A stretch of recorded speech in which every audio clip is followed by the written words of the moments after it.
When should you start changing the risk level of your investments inside your retirement account? That is the question for today's video, and I am a certified financial planner and founder of a financial planning firm. I've helped hundreds of people navigate this decision, so with that, let's dive into it. Okay, first and foremost, there are get wealthy behaviors and there are stay wealthy behaviors, okay?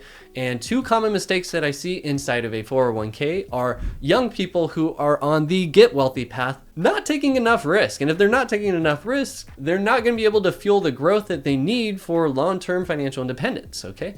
Now, on the other end of the spectrum, mistake number two that I see are older people who are taking too much risk when they should be on the stay wealthy path and thinking about turning their life savings into reliable income once they stop working, okay? There is something that can address both of these concerns, right? And it's actually a target date fund. So target date funds are the perfect set it and forget it investment for many plan participants. They don't require you to make changes to your allocation as you age because the fund does it for you, right? The only thing you have to worry about is, are you saving enough money for retirement? Are you maximizing the employer match? Likely you should be saving more than the employer match, to get to your retirement goals. And there's lots of rules of thumb out there between 10, 15, 25%. It all depends on when you start saving and when you want to retire. But yeah, at a minimum, you should at least be taking the employer match. Okay, regardless, back to target date funds. So your allocation inside of a target date fund will mostly be stocks in your 20s and gradually introduce bonds as you approach retirement. It's doing it for you. It's adjusting the risk for you, helping you expect higher returns when you're younger and dialing back risk when you're thinking about reliable income. With a target date fund strategy, in my opinion, it shouldn't be paired with another investment selection because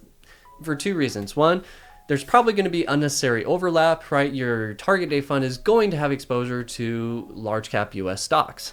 So if you add a separate large cap US stock fund to your 401k, in my opinion, unnecessary overlap.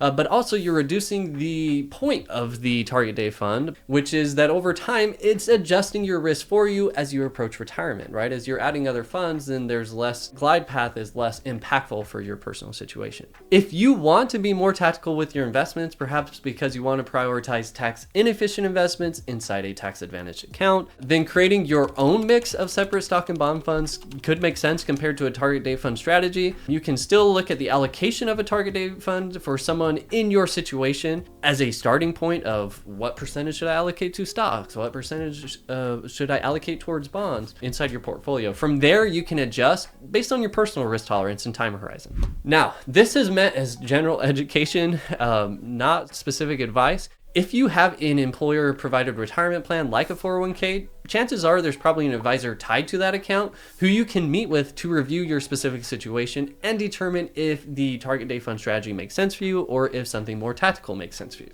With that, I hope that you found this helpful. Feel free to leave in the comments below any questions that you have, critiques. I'm open to it. Again, these are my opinions, strong opinions, loosely held. Convince me I'm wrong. We're out. Thank you.